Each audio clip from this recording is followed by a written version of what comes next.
자, 우리 다 같이 갈라디아서 5장 1절 말씀을 찾아보겠습니다. 갈라디아서 5장 1절 말씀입니다.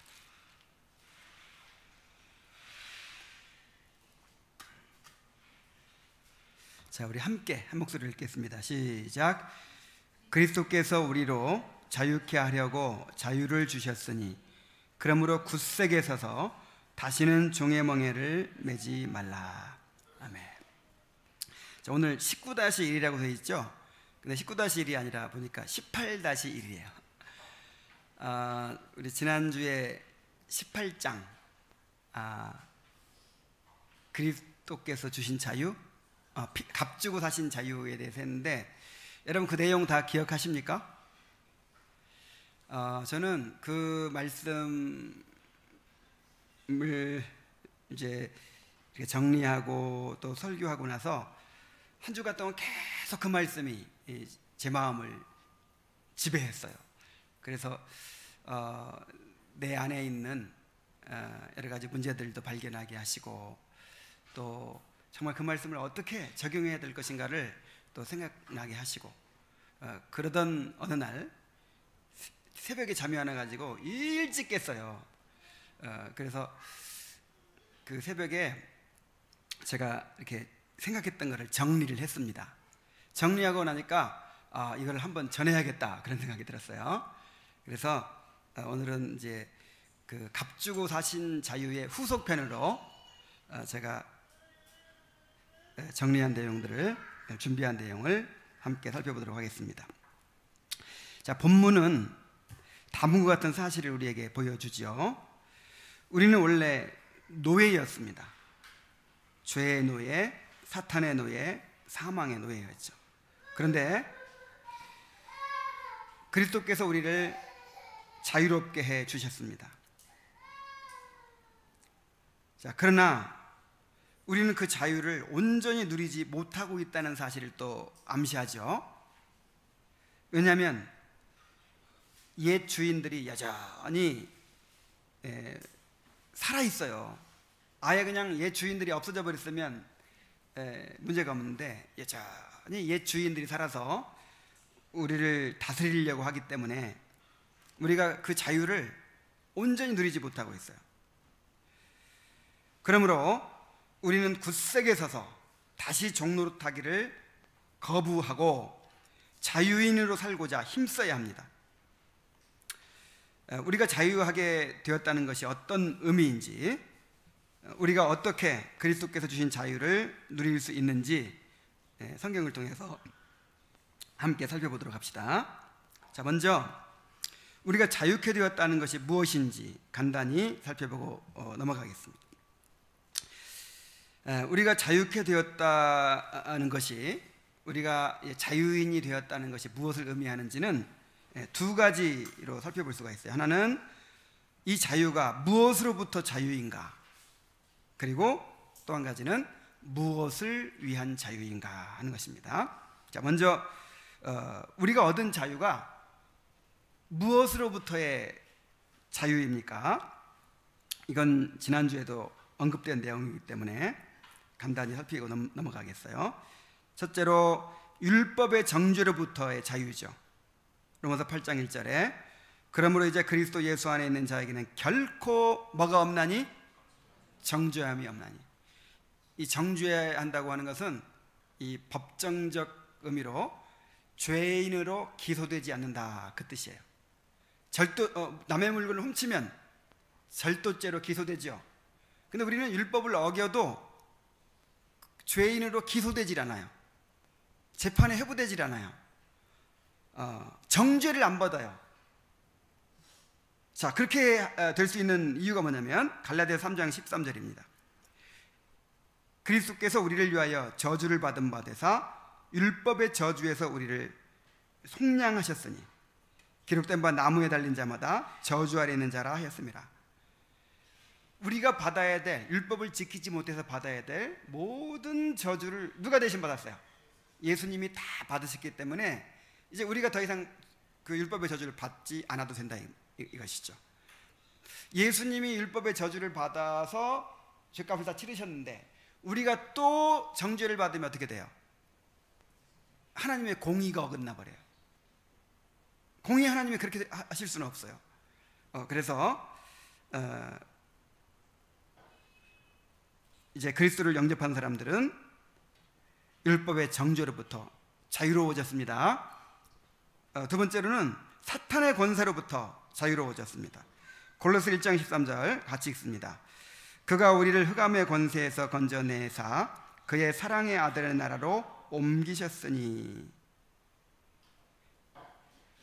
자, 흑암의 권세, 사탄의 나라에서, 사탄의 통치에서 우리를 건져내셨다 그랬어요. 그리고 어디로 갔어요? 우리가 사랑의 아들의 나라로 옮겨졌다. 주님의 통치를 받는 주님의 백성이 됐다, 그 뜻이죠. 그래서 사탄이 더 이상 우리한테 통치권을 행사할 수 있을까요? 없을까요?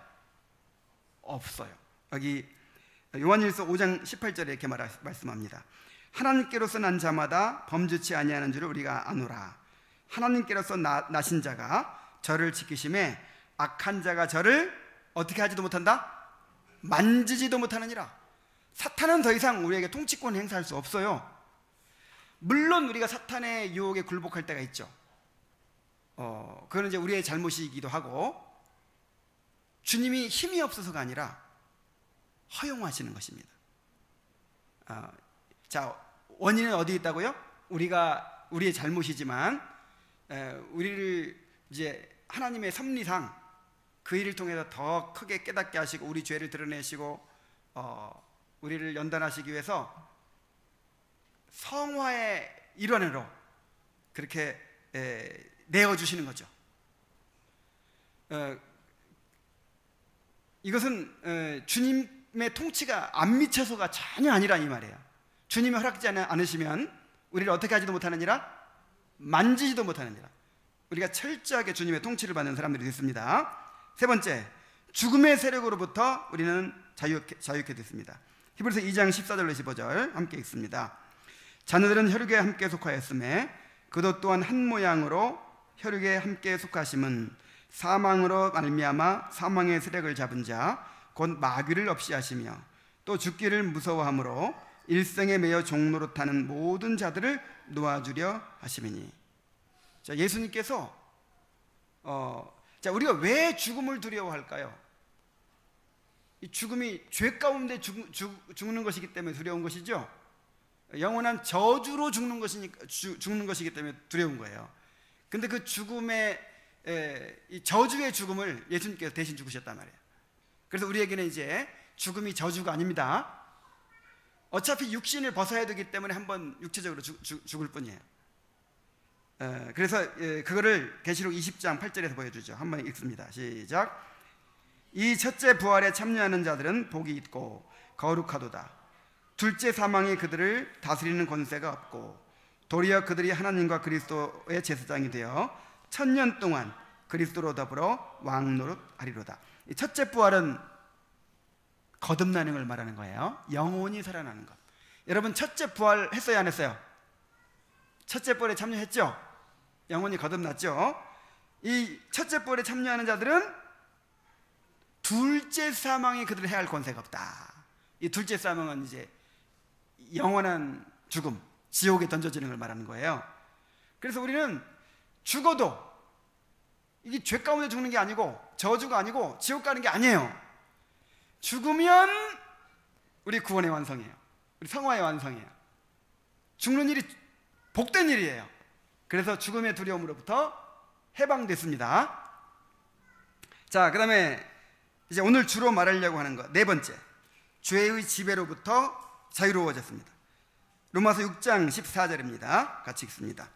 죄가 너희를 주관치 못하리니 이는 너희가 법 아래 있지 아니하고 은혜 아래 있음이니라. 자, 그러니까 옛날에는 죄가 주관했다는 거죠. 죄가 우리를 지배했다는 거예요. 죄의 노예였어요. 근데 이제 구원받은 사람들은 죄가 주관하지 못해요. 우리를 지배할 수가 없어요. 왜요? 왜 그렇습니까? 우리가 법 아래, 율법 아래 있지 않고, 율법의 정죄 아래 있지 않고 은혜 아래 있기 때문에. 여기서 은혜라고 하는 것은 어떤 힘을 성령의 그 통치를 의미하는 거예요. 그러니까 그리스도께서 이루신 구속을 우리에게 적용시켜주는 성령의 역사를 의미하는 거예요. 그 은혜 아래 우리가 있기 때문에 이 죄가 우리를 주관할 수 있어요, 없어요? 없어요. 죄가 주관했다가는 죄는 우리를 주관해서 어디로 가요? 사망에 이르잖아요. 그래서 죄가 우리를 주관할 수 없습니다. 잠시 우리가 넘어질 수 있지만 의인은 넘어지나 아주 엎드러지지 않아요. 죄를 잠깐 지을 수 있지만 지속적으로 죄에 거할 수는 없어요. 로마서 8장 7절 9절에 자, 육신이라는 말이 바로 죄를 뜻합니다. 그 죄의 본성을 뜻합니다. 육신의 생각은 하나님과 원수가 되나니 이는 하나님의 법에 굴복지 아니할 뿐 아니라 할 수도 없습니다. 육신에 있는 자들은 하나님을 기쁘시게 할 수 없느니라. 그러니까 죄의 노예, 이 죄의 본성의 노예이기 때문에 하나님의 법에 굴복할 능력도 없고 의지도 없어요. 그래서 이 죄의 지배를 받는 사람들은 하나님을 기쁘시게 할 수 있어요, 없어요? 없어요. 자, 여러분, 하나님을 기쁘시게 하는 것은요, 바른 행실을 한다고 기쁘게 할 수 있는 게 아니에요. 바른 행실을 하는 사람들은 세상에 많잖아요. 율법의 강령이 뭐라 그랬어요? 핵심이 하나님을 사랑하는 것이죠. 하나님을 사랑하고 즐거워하고 하나님 안에서 가장 큰 만족을 누리는 이것을 통해서 우리가 하나님을 기쁘시게 할 수 있어요. 이것이 없으면서 뭐 올바른 도덕적으로 올바로 사는 거 절대로 그게 하나님을 기쁘시게 할 수 있는 게 아니에요. 자기 의에, 그건 자기 의일 뿐이야. 나는 하나님 안에서 최고의 행복을 누린다. 나는 하나님 안에서 가장 큰 만족을 누린다. 자, 이런 사람만이 하나님을 기쁘시게 할 수 있어요. 교회는 의무로 가, 의무로. 교인이니까 억지로 이제 가는 거죠, 의무로. 그리고 시간이 남으면 뭐 해요? 내가 즐기는 걸 해요. 그게 내 행복이고 즐거움이에요. 이거는 하나님께 대한 모독이에요, 모독. 뭐하고 똑같은 거냐면, 지금 뭐 애인이 있다고 합시다. 아니, 부부가 있다고 합시다. 이 부부는 그냥 의무로 대하고 진짜 내가 사랑하는 사람은 따로 있는 거예요. 내가 보고 싶고 생각나고 내가 즐기는 사람은 따로 있는 거예요. 그리고 이제 내 아내나 내 남편한테는 의무를 다하는 거죠. 밥도 잘 해주고 돈도 잘 벌어다 주고. 만약에 그렇다면 어떤 마음이 들겠어요? 그걸 실제로 즐기는 것은 바깥에 나가서 그 여자하고 그 남자하고 즐기고 얼마나 모독감을 느끼겠어요. 여러분, 하나님을 기쁘시게 하는 것은 하나님을 사랑하는 것입니다. 하나님이 요구하시는 건 사랑이에요. 하나님을 갈망하는 거예요. 이것이 없이는 하나님을 기쁘게 할 수 있어요, 없어요? 없어요. 하나님이 여러분의 최고의 기쁨이 되시기 바랍니다. 그런데 육신에 있는 자들은 그렇게 할 수 있다, 없다? 없어요. 이 죄의 본성을 가지고 있는 사람은요, 하나님을 즐거워할 리가 없어요. 뭐 교회 가니까 목사님이 참 교양이 넘치는 말씀을 하고 뭔가 들을만하다, 이런 거 말고 교회 가서 함께 교제하고 어울리고 뭐 어디 행사도 하고 하니까 참 즐겁고 좋다, 이런 거 말고 진짜 하나님을 사랑하고 하나님을 알고 싶고 그냥 하나님을 알아가는 것이 그렇게 즐겁고 하나님을 예배하는 것이 너무 행복하고 이런 게 있어야 된다, 이 말이야. 이거 없으면 그리스도인 아니에요. 이게 기본이에요, 이게.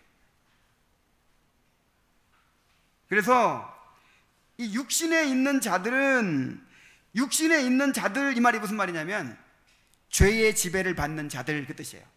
이 죄의 성향에 이 죄의 부패성에 지배를 받는 자들은 하나님을 기쁘시게 할 수 없다. 그러나 만일 너희 속에 하나님의 영이 거하시면, 성령이 우리 안에 들어오시면, 성령이 들어오셨다는 것은 거듭났다는 뜻입니다. 성령이 들어와서 거듭난 사람은 육신에 있지 아니하고 뭐에 있나니? 영에 있나니. 여기 있다 이 말은 이제 속했다 그 뜻이죠. 그러니까 육신의 지배를 받지 않고 이제 성령의 지배를 받는 사람이 됐다, 그런 뜻이에요.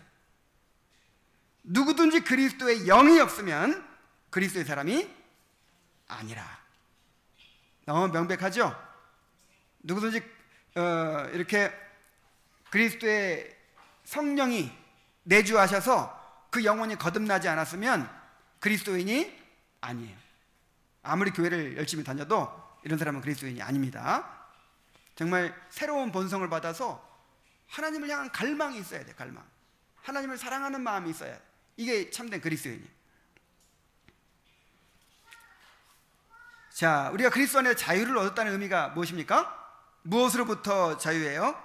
율법의 정죄로부터, 사탄의 권세로부터, 죽음의 세력으로부터, 죄의 지배로부터 벗어나서 자유롭게 된 거예요. 자, 그렇다면 무엇을 위한 자유인가 하는 것입니다. 자, 무엇을 위한 자유인가?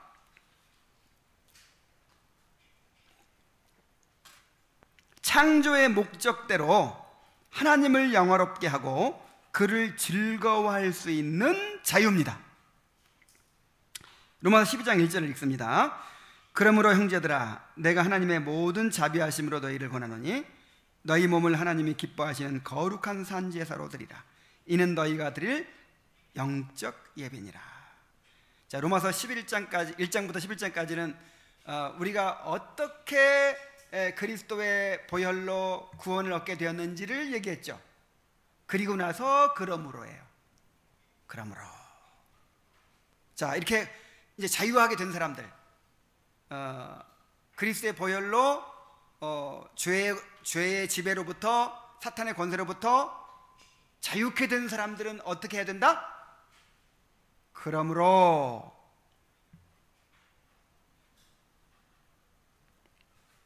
너희 몸을 하나님이 기뻐하시는 거룩한 산제사로 드리라 하는 거예요. 이것이 너희가 드릴 영적 예배니라. 영적 예배라는 말은 합당한 예배다, 그 뜻이에요. 자, 무슨 예배? 그러니까 너무 합당한 일이라. 그러니까 구원받은 사람은, 우리가 자유케 된 사람은 그것이 무엇을 위한 자유냐 이 말이에요. 하나님을 기쁘시게 하기 위한 자유예요. 하나님을 사랑하기 위한 자유예요. 하나님께 자신을 산 제물로 드리기 위한 자유예요. 아까 육신에 있는 자들은 뭐 할 수가 없었어요? 하나님의 법에 굴복지도 않고 할 수도 없기 때문에 하나님을 기쁘시게 할 수 없다고 그랬죠. 자유가 없다니까요. 무슨 자유가 없는 거예요? 하나님께 자신을 드릴 자유가 없는 거예요. 하나님을 즐거워할 수 있는 자유가 없는 거예요. 창조의 목적대로 하나님을 영화롭게 하고 하나님을 즐거워할 수 있는 자유가 없어요. 그런데 이제 풀려났어요.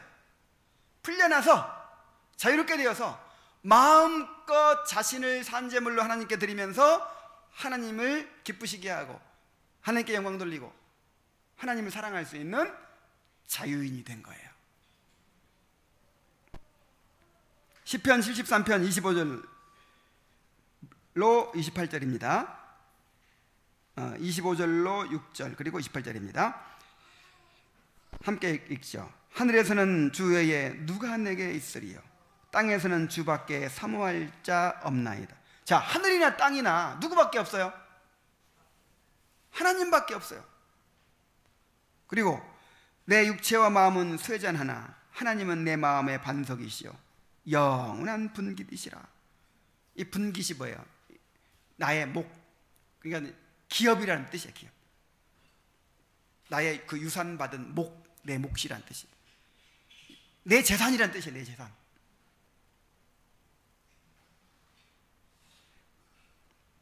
하나님께 가까이 함이 내게 복이라. 여러분의 복이 뭐예요? 하나님 가까이 하는 거. 하나님이 이제 나의 행복이 된 거죠.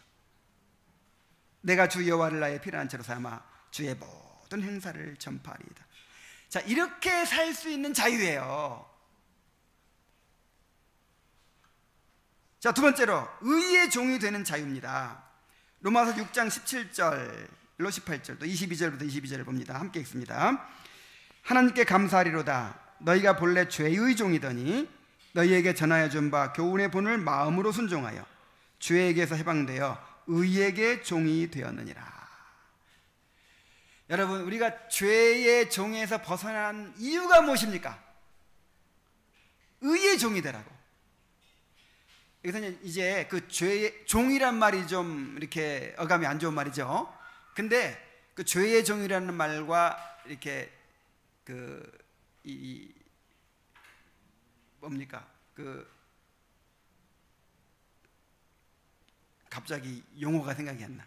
어쨌든 죄의 종이라는 말과 어울리는 말을 만들기 위해서 의의 종이라고 한 거예요. 우리가 원래 하나님의 율법을 즐거워하고 하나님의 법을 순종하도록 지음받았죠. 그런데 그렇게 할 수 있는 자유를 잃어버린 거예요. 죄가 나를 지배해가지고 그렇게 할 수 없게 만드는 거예요. 근데 죄로부터 해방됐어요. 어떻게 하도록? 의의 종이 되도록. 근데 보세요. 너희가 그때에 무슨 열매를 얻었느냐? 그때가 언제예요? 죄의 종이었을 때 무슨 열매 얻었어요?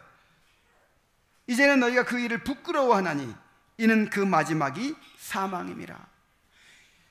죄의 지배를 받아서 계속해서 부끄러운 열매를 맺고 그렇게 살다 보면 끝에가 뭐예요? 지옥 가요. 영원한 형벌이에요.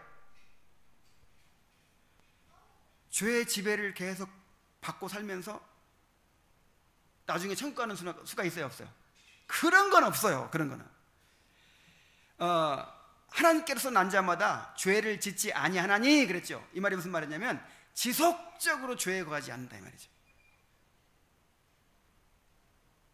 지속적으로 죄에 거할 수 없어요.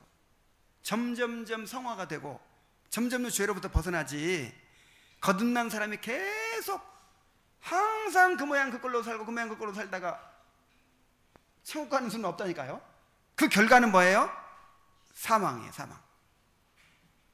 그러나 이제는 너희가 죄에서 해방되고 하나님의 종이 되어 거룩함에 이르는 열매를 얻었으니 이 마지막은 영생이라. 우리가 의의 종, 하나님의 종이 되기 위해서 죄로부터 해방받은 것입니다.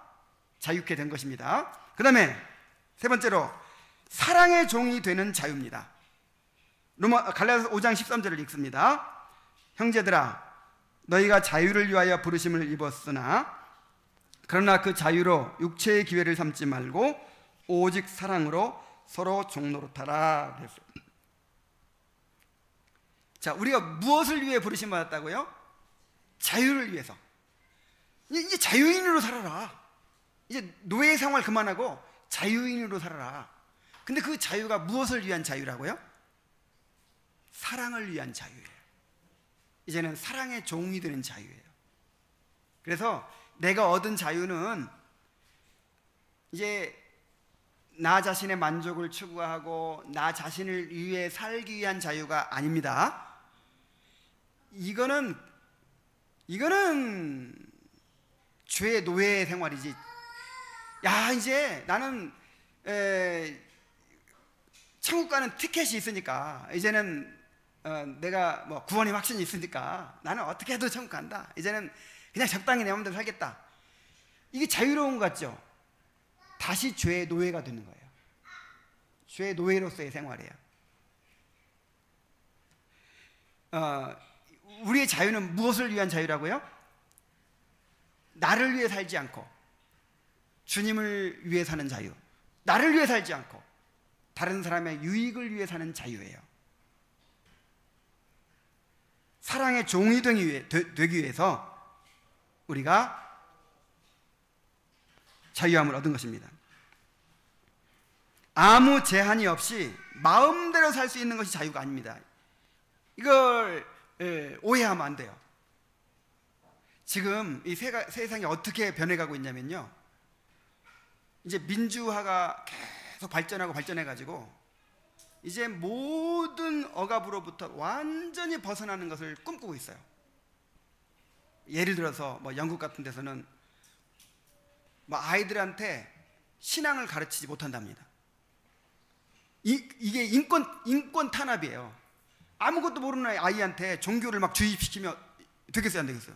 그래서 내가 좀 커가지고 스스로 판단할 수 있는 나이가 됐을 때 그때 신앙을 가르치라는 거예요. 그리고 또 뭐 남자 여자 이 구분도 이것도 자유라는 거예요. 얼마든지 이거는 뭐 타고나는 것이 아니라 자기가 선택할 수 있다는 거예요. 그래가지고 이제 나중에는 내가 내 성을 여자로 선택할 것인지 남자로 선택할, 아니면 중간 여자도 아닌 남자로 선택할 것인지 이제 이런 시대가 온대요. 그렇게 주장하고 있어요, 실제로. 이 극단적인 사람들은. 왜 낙태할 수 있는 권리를 달라고 지금 막 난리잖아요.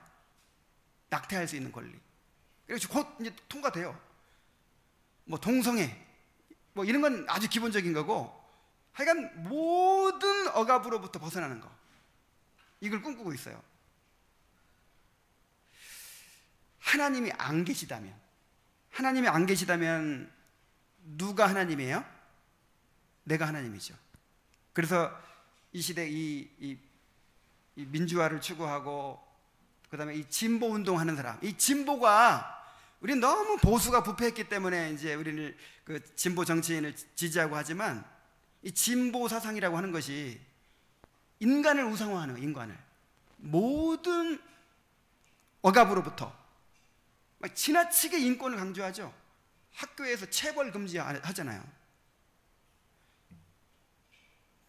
굉장히 무서운 마귀의 이 전략이 숨어 있어요. 이 진보 운동이 굉장히 위험한 거예요. 그래서 이제 점점 모든 억압으로부터 이제 벗어나는 걸 추구하거든요. 하나님이 없으면 그게 맞아요. 그게 자유예요. 근데 하나님이 계신다면 자유에 대한 정의가 달라져야 돼. 하나님이 정하신 한계, 하나님이 정하신 목적대로 살아가는 것이 자유입니다.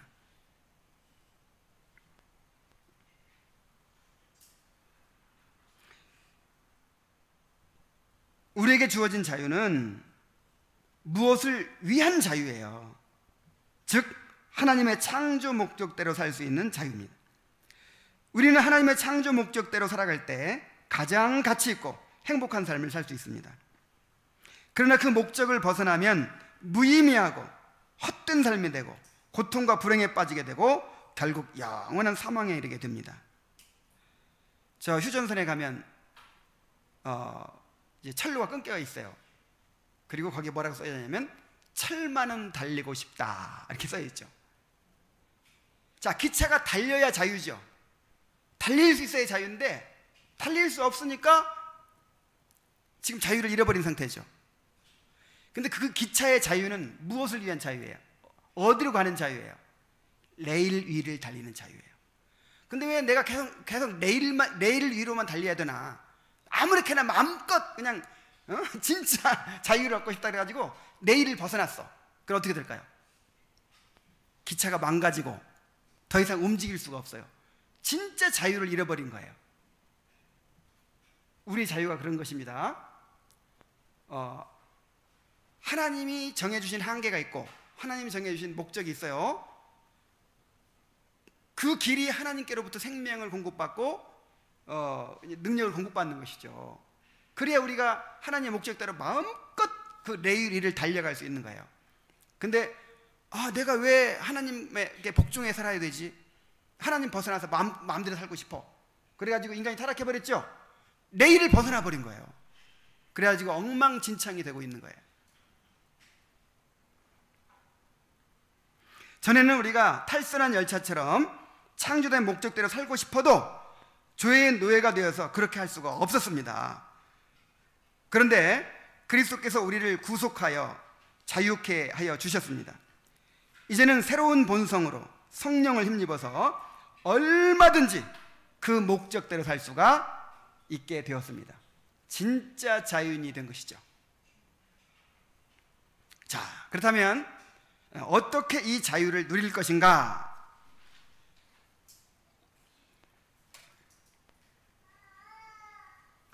자, 첫째로 자신을 자유인으로 인식해야 합니다. 여러분, 지금까지 우리는 무엇으로 살아왔어요? 노예로 살아왔어요. 노예.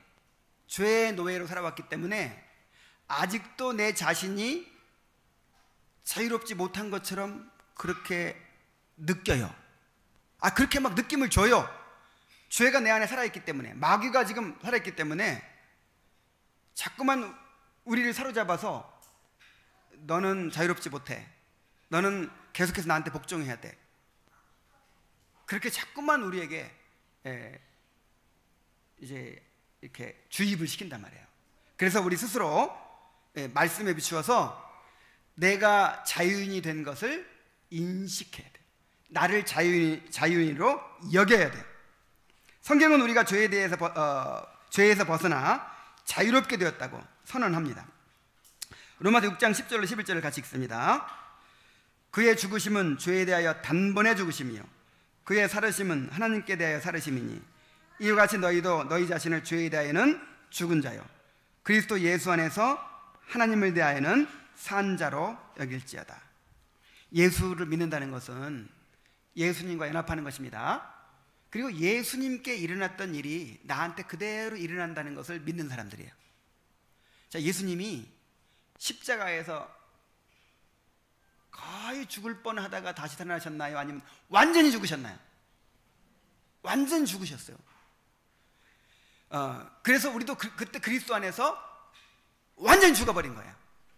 옛사람이, 죄의 노예로 살던 옛사람이 완전히 죽어버린 거예요. 그리고 그리스도께서 하나님을 대하여 다시 사셨다고 그랬죠.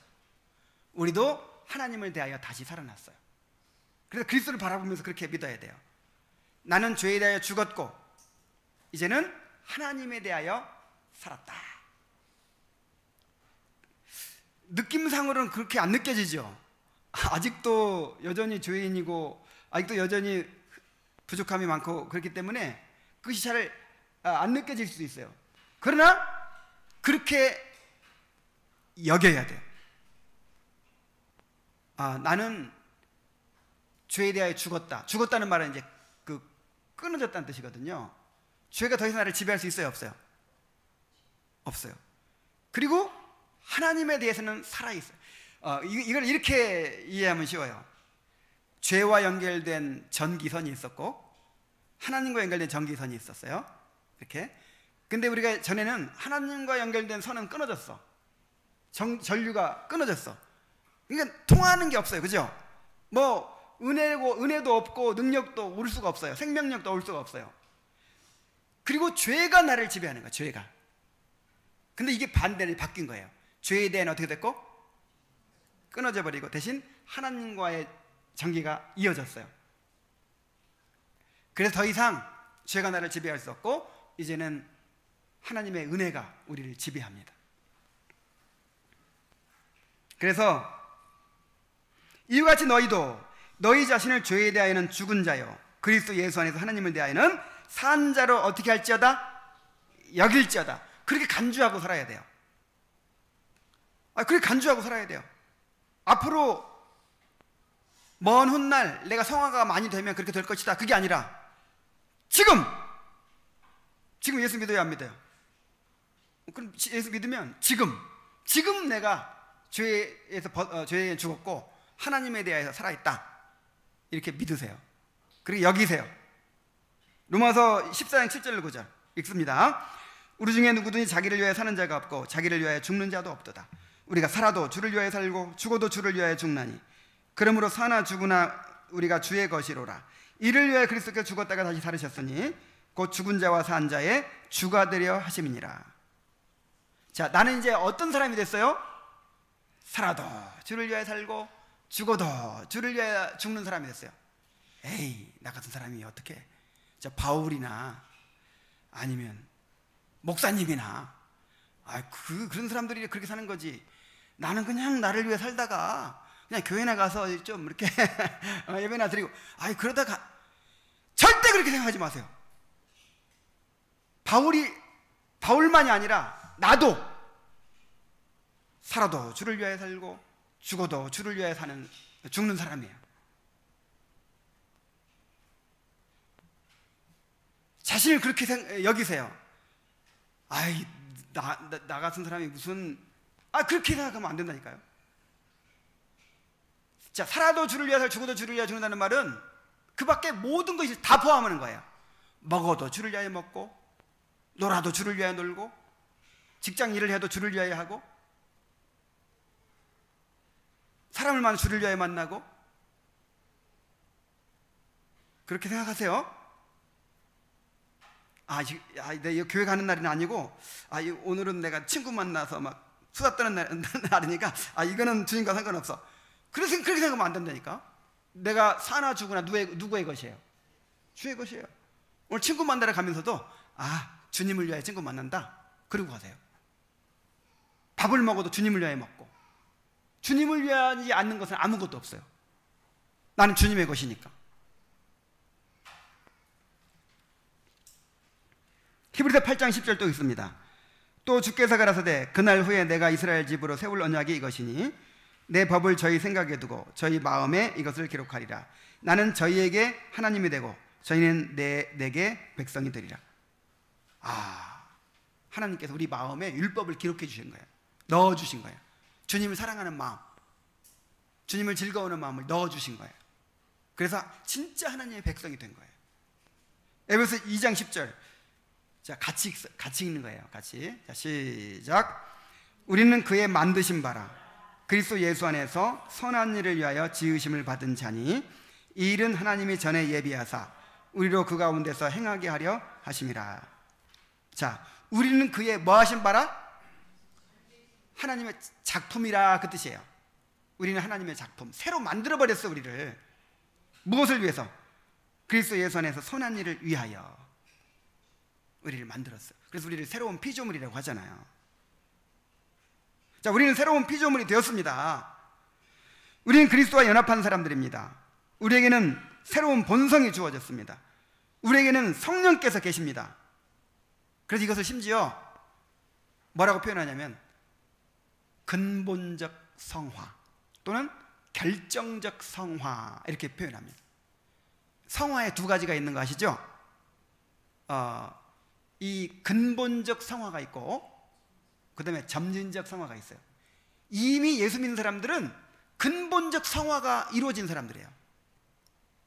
거룩한 사람들이에요. 그래서 거룩함을 얻었노라 그러는 거예요. 아직 난 나이롱인데 그런 생각 버리세요. 정말 내가 예수 믿는다면 거룩한 사람이에요. 거룩해졌어요. 거룩해졌기 때문에 거룩해져 가는 거예요. 그러므로 우리는 그리스도 안에서 모든 것을 할 수 있는 사람들입니다. 빌립보서 4장 13절 같이 읽습니다. 내게 능력 주시는 자 안에서 내가 모든 것을 할 수 있느니라. 자, 바울만 그래요? 여러분이 그래요? 우리가 그런 사람들이에요. 우리가 믿음으로 살아갈 수 있어요. 우리가 순종할 수 있어요. 우리가 죄를 이길 수 있어요. 우리가 사랑할 수 있어요. 우리가 하나님을 기쁘시게 할 수 있어요. 그리스도 안에서 모든 것을 할 수 있어요. 그러나 우리에게는 아직도 자신을 죄의 노예로 생각하는 경향이 있습니다. 나는 죄인이기 때문에 어쩔 수 없어. 이런 삶을 사는 것은 바울 같은 특별한 사람들이나 해당되는 일이야. 지금까지 그렇게 살아왔는데 금방 변화되는 삶을 살 수 없어. 언젠가는 그렇게 되겠지만 그것은 아주 먼 훗날의 일이야. 이렇게 생각하면서 패배의식에 사로잡혀서 순종하지 못하는 거예요. 여러분, 이것은 결코 겸손이 아닙니다. 자신의 죄를 인정하는 것도 아닙니다. 이것은 하나님의 구원의 능력을 무시하고 자신을 의지하는 교만입니다. 회개를 거부하는 것이고 자신의 책임을 회피하는 것입니다. 무엇보다도 죄를 즐기는 삶을 포기하기 싫어하는 태도 때문입니다. 그래서 나는 부족해. 나는 너무 육신적인 사람이야. 나는 죄인이야. 이게 진짜 자신의 죄를 깨달아서 회개하면서도 이런 말을 할 수가 있고요. 이 죄를 놓기 싫어서 이 책임 회피의 수단으로 이렇게 말하는 사람들도 많아요. 그러니까 죄 짓는 게 당연하다 이거야. 나는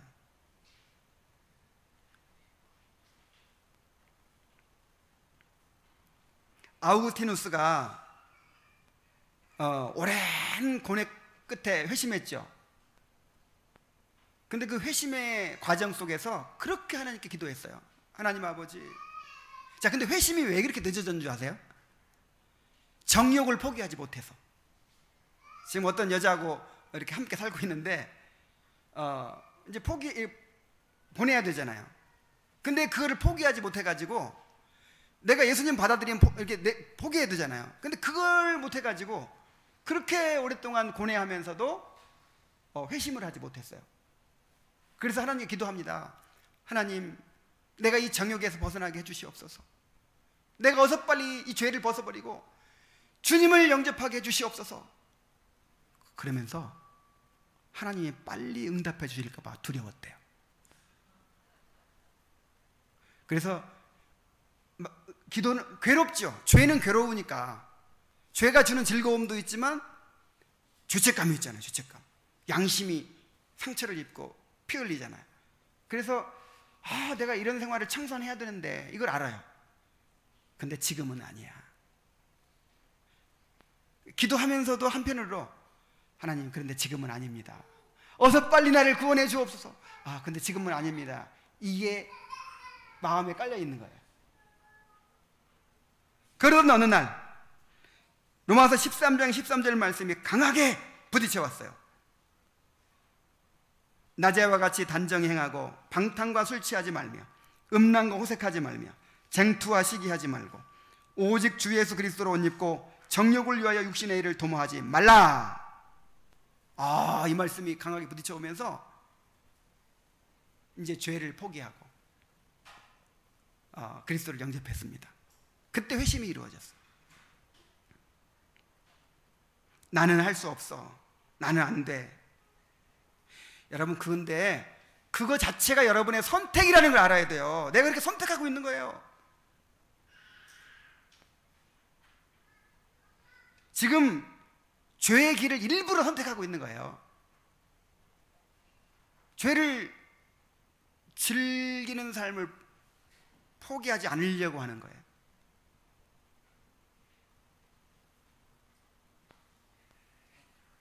우리가 변화된 삶을 살려면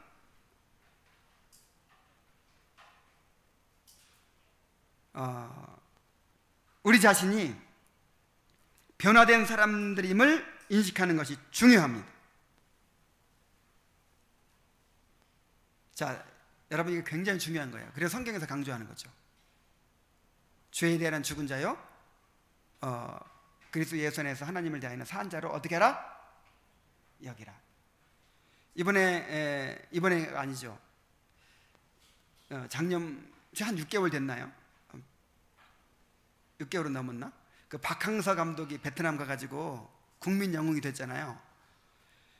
근데 박항서 감독이 베트남 가가지고 한 6개월 만에 무슨 재주가 있어서 그렇게 실력 있는 팀으로 만들겠어요? 가서 한 일이 이거래요. 이 베트남 사람들은 이 먹는 게 조금 먹어서 그런지 체격이 작고 체력이 약해요. 아니, 그런 생각을 가지고 있어요, 스스로. 그래서 그 사람들이 늘 우리나라는 체력이 약해서 안 돼. 우리 베트남은 체력이 약해서 안 돼. 늘 이런 생각을 가지고 있었대요. 선수들이 아예 그런 생각 가지고 있으니까 같이 이제 시합에 나가면 어떻게 돼요? 아예 안 돼. 그런 마음으로 싸우니까 이길 수가 없어요. 그래서 이제 박항서 감독이 가가지고, 그러면 객관적인 데이터를 한번 가지고 와봐라. 너희들이 다른 나라 사람들보다 체력이 약하다는 거, 그것을 입증할 수 있는 객관적인 데이터를 가지고 와봐라. 근데 객관적인 데이터에 의한 생각이 아니고 고정관념이에요.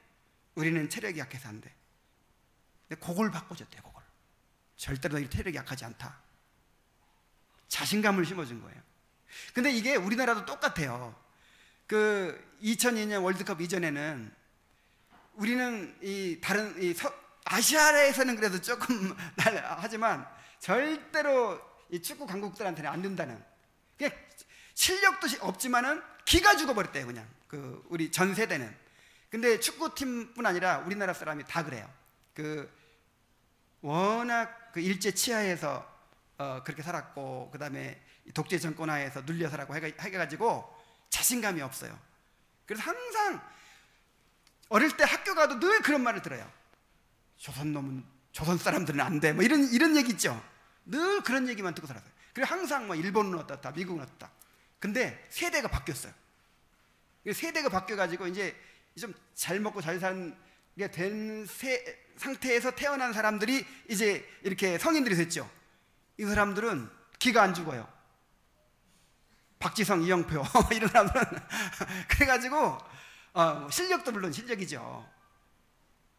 그래서 그냥 이제 무서운 게 없다는 거예요. 뭐 스포츠뿐 아니라 모든 분야에서 이렇게 그런 노예 근성, 그런 패배 의식, 이게 그렇게 중요합니다.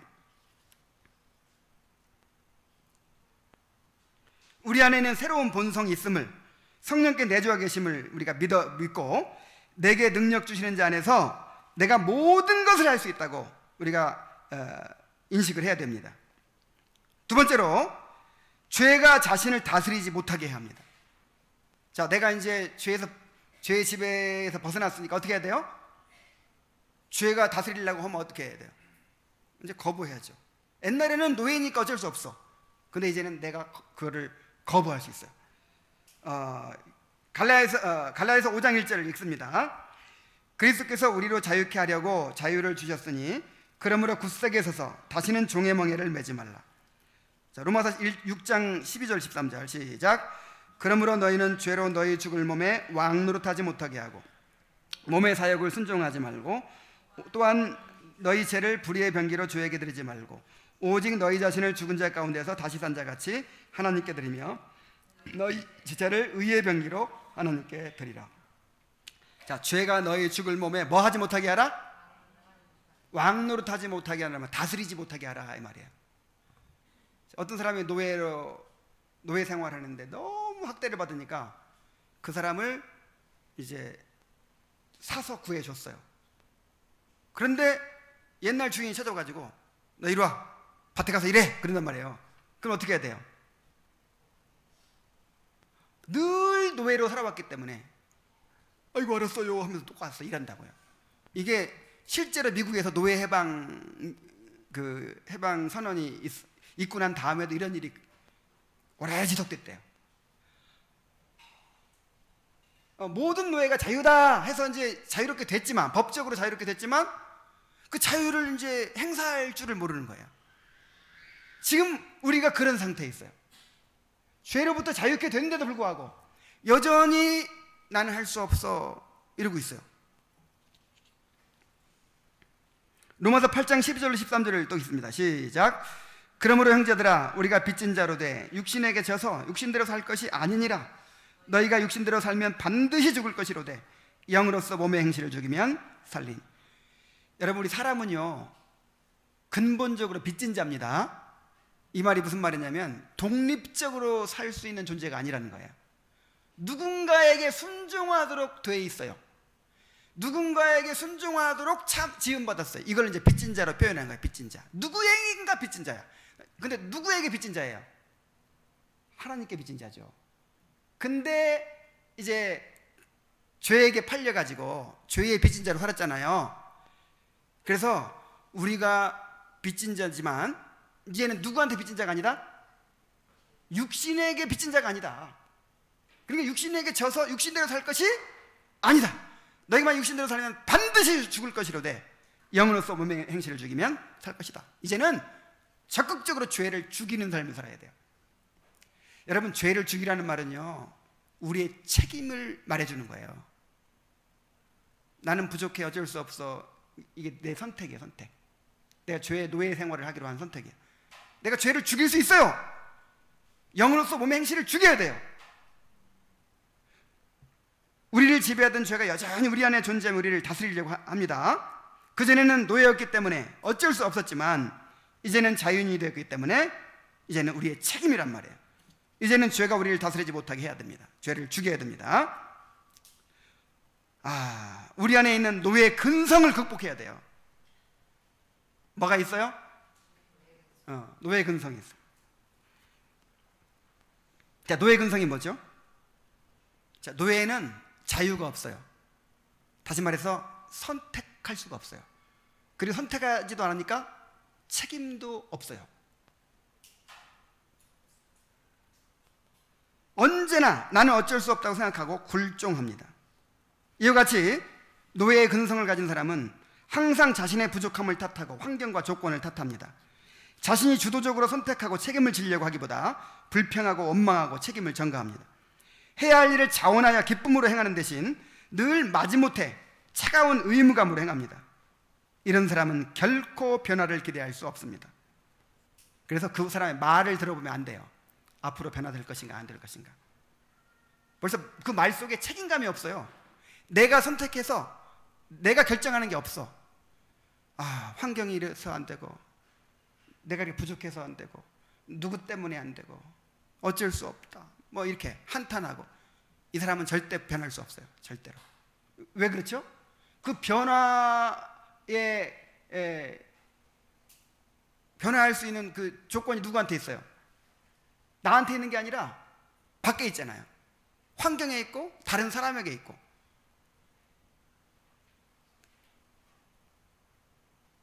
내가 이렇게 하겠다. 내가 이렇게 하겠다고 해야죠.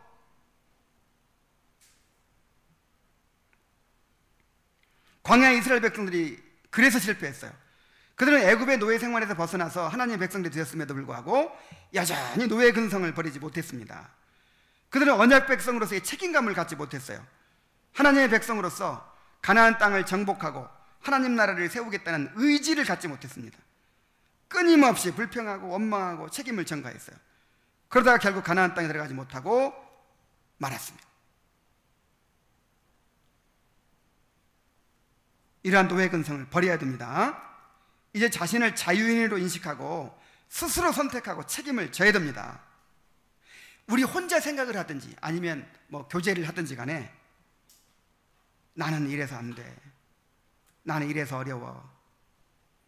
누구 때문에 어려워. 이런 조건 때문에 안 돼.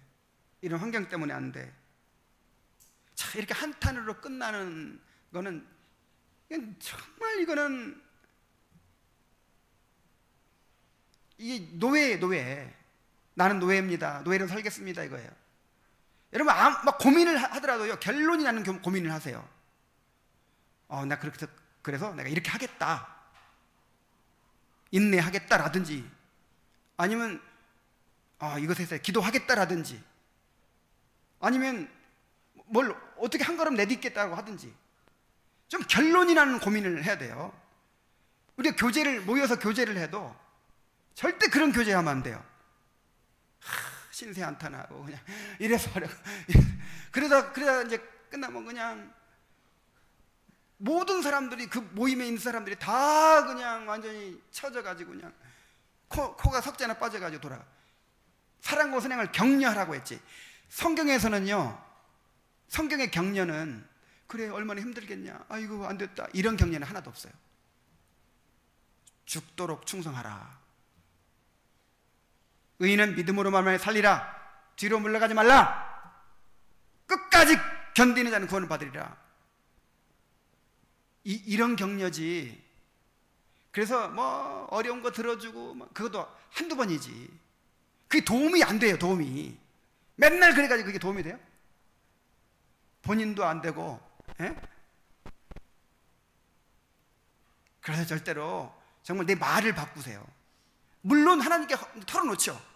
하나님께 어려움을 털어놓고 고통을 호소하고. 자, 그런 다음에 시편 기자는 결론이 있어요, 없어요? 하나님을 찬양하리로다. 내 하나님을 의지하리로다. 내가 뭔가 하겠다고 하잖아요. 자, 노예 근성과 비슷한 것이 있는데 소위 어린아이 컴플렉스예요. 자, 에레미야 1장 6절로 7절 한번 읽습니다. 시작. 내가 가로되 슬프도소이다 주 여호와여 보소서 나는 아이라 말할 줄을 알지 못하나이다.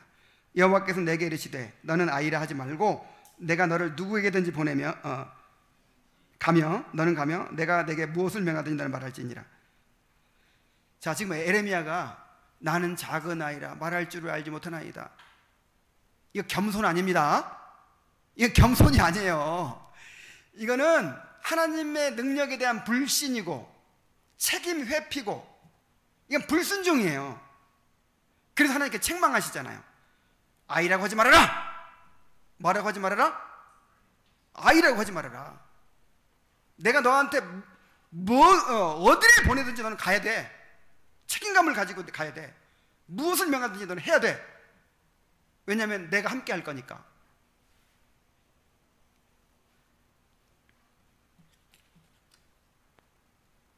내가 다 할 수 있다고 생각하는 것도 교만이지만 이렇게 스스로 어린아이라고 생각하고 책임을 회피하는 것도 문제입니다. 우리에게도 이런 어린아이 컴플렉스가 있어요. 여러분, 어린아이 취급하면 굉장히 기분 나쁘죠. 아, 이거 좀이라도 막 어린아이 취급하면 그냥 자존심 상해가지고 기분 나빠요. 근데 어른 노릇은 하려고 하질 않아요.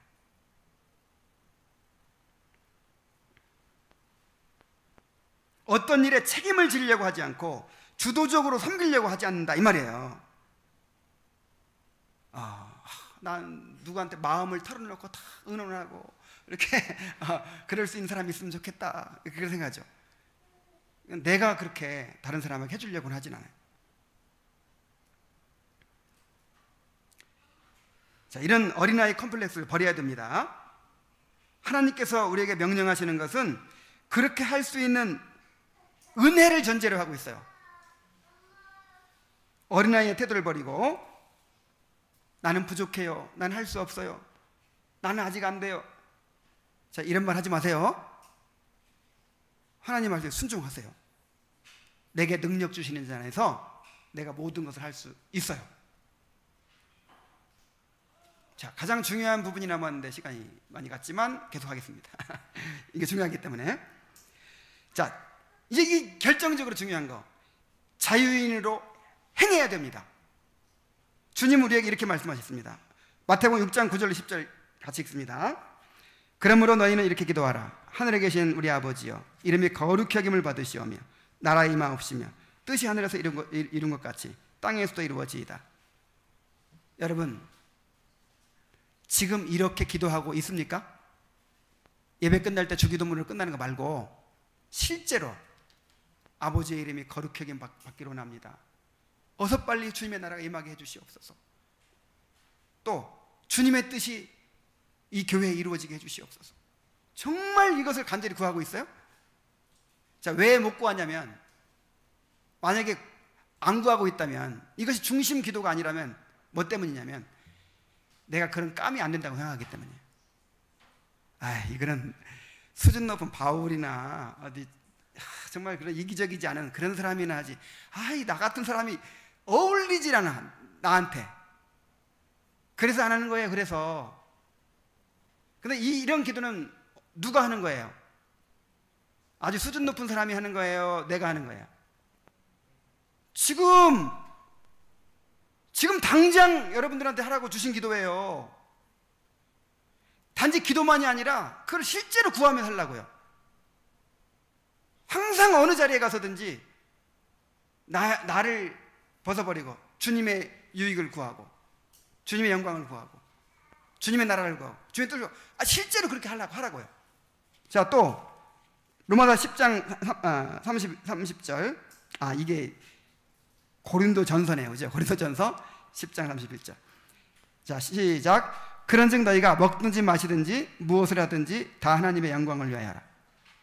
여러분, 앞으로 나중에 오래 이제 세월 지나가지고 성화가 많이 된 다음에 그렇게 하라는 거예요? 아니면 지금 당장 그렇게 하라는 거예요? 오늘 저녁부터 당장 집에 가서 잘 때 영광을 위해, 주님의 영광을 위해 자세요. 내일 아침에 밥 먹을 때 무엇을 위해 먹어야 돼요? 주님의 영광을 위해. 이게 나하고 관계없는 얘기라고 생각하지 마세요. 나는 자유인이에요. 자유인. 이게 자유인의 삶이에요. 또 고린도전서 10장 24절 시작. 누구든지 자기의 유익을 구치 말고 남의 유익을 구하라. 어디 가서든지 자기 유익을 구하지 말고 남의 유익을 구하세요. 이건 아주 고상한 사람들이나 하는 일이 아니라 지금 내가 하는 일이에요. 자유인이, 우리는 자유인입니다. 아직은 부족하니까 그렇게 할 수 없지만 나중에 그런 사람이 되라, 그런 게 아니에요. 지금 그렇게 행하라는 것입니다. 우리가 그렇게 할 수 있는 존재가 되었기 때문에, 주님께서 그렇게 행할 수 있도록 은혜를 주실 것이기 때문에 그렇게 하라는 것입니다. 그런데 놀라운 것은 나를 그렇게 여기고 그렇게 하면 주님의 능력을 경험하게 돼요. 그렇게 하면서 순종하면서 배워가는 거예요. 순종하면서 하나님을 알아가는 거예요. 순종하면서 우리의 성화가 이루어지는 것입니다.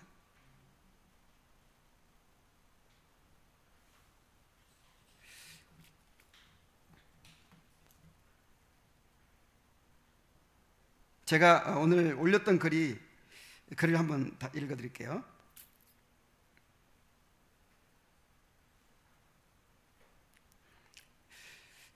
하나님을 향한 사랑을 자기 사랑으로 돌리게 되면 당연히 우리는 마귀와 같이 더욱 자기에게만 몰두하는 사악한 존재가 된다. 그러니까 여러분, 그 죄성이라고 하는 본질이 자기 사랑이에요. 자기 사랑. 이게 마귀가 되는 길이에요. 그러나 성령께서는 우리를 아름다움의 원형이신 그리스도께 점점 심취하게 가도록 이끄셔서 그리스도의 형상을 바라는 새로운 인류로 빚어가신다. 본성적으로 나는 나 자신에게 몰두하고 스스로 독립적인 존재임을 가정하고 소름 끼치도록 그것을 만끽한다. 그러므로 이런 내가 조금이라도 성부, 성자, 성령과 같이 자기 밖을 향하고 주목하는 존재가 되려고 하면 성령께서는 먼저 나 자신에게 몰두하고 있는 눈을 다른 데로 돌리셔야 한다. 성령은 나에게서 그리스도께로 돌리셔서 그렇게 하신다. 자기에게로 몰두하고 있는 우리의 시선을 돌려 그리스도를 바라보게 하는 것은 항상 성령께서 하시는 일이다. 그러나 사탄의 일은 이와는 정반대다. 사탄은 우리로 하여금 끊임없이 그리스도 대신에 우리 자신에게 몰두하게 한다. 우리가 우리의 기도, 우리의 행동, 우리의 감정을 살피고 있으면 결코 행복을 찾을 수가 없을 것이다. 우리 영혼에 안식을 주는 물음은 우리는 어떤 사람인가가 아니라 예수님이 누구신가이다. 사탄을 단번에 이기고 하나님과 평안을 누리고자 한다면 예수님을 바라보아야 한다. 마이클 리브스가 선하신 하나님에서 이렇게 이야기를 했어요. 여러분, 지금 당장 나에게서 눈을 돌려서 그리스도를 바라보십시오. 자유인으로 사십시오. 다시 죄의 노예가 되지 말고 자유인으로 여기고 그렇게 행하십시오. 이것이 우리의 구원의 길이에요. 우리가 변화될 수 있는 길이에요. 기도합시다.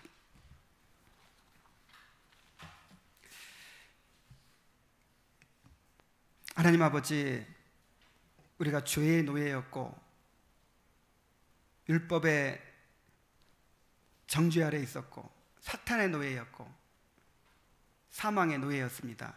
그런 우리를 그리스도의 보혈로 해방시키셔서 하나님의 영광을 위하여 살고 다른 사람의 유익을 위하여 사는 그런 자유인이 되게 하셨습니다. 그런데 아직도 우리는 노예 근성을 벗어나지 못하고 있습니다. 나는 아직 그런 사람이 아니라고 생각하고 있습니다. 그래서 끊임없이 다시 죄의 다스림을 받을 때가 많습니다. 아버지 하나님, 우리를 불쌍히 여겨 주시옵소서. 우리의 불순종을 용서하여 주시고 믿음 없음을 용서하여 주옵소서. 주님의 명령에 따라서 우리 자신을 죄에 대한 죽은 자요 그리스도 예수 안에서 하나님을 대하여는 산 자로 여기게 하여 주옵소서. 그리고 죄가 다스리지 못하도록 단호하게 죄와 싸우고 죄를 죽이게 하여 주옵소서. 그리고 자유인처럼 그렇게 말하고 자유인처럼 행동하고 자유인처럼 그렇게 살아가게 하여 주옵소서. 그리하여 정말 주님의 놀라운 능력을 우리 삶 속에서 경험할 수 있도록 인도하여 주옵소서. 예수님의 이름으로 기도하옵나이다. 아멘.